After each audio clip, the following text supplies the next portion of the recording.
பேரவை என்ன அதுக்குள்ள போல பேரவையோட மாண்பை நான் கடைபிடிக்கிறேன். அன்பார்லிமெண்ட் வேற இந்த பேரவையில பயன்படுத்தக்கூடாது. நான் வந்து ஏத்துக்கிறேன். நான் கேட்கிறேன், மானிய கோரிக்கைக்குள்ள வந்துருங்க. மானிய கோரிக்கைக்குள்ள வரேன். பாருங்க, பேரவை தலைவர் அவர்களே, ஒரு தவறான வார்த்தை அந்த அவையில பேசினாலே இந்த அவையில இருந்து நீக்கிறீங்க.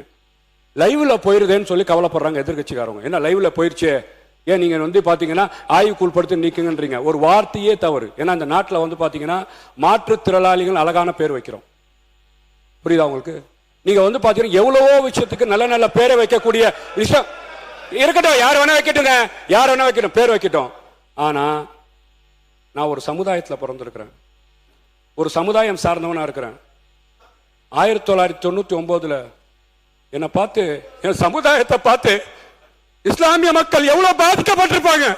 என் உணர்வை பேசுறேன், என் உணர்வை பேசுறேன்.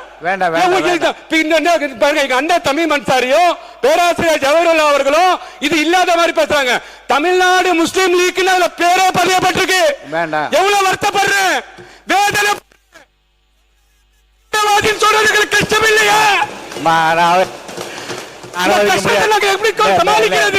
மேற்கொண்டு அனுமதிக்க முடியாது. இல்ல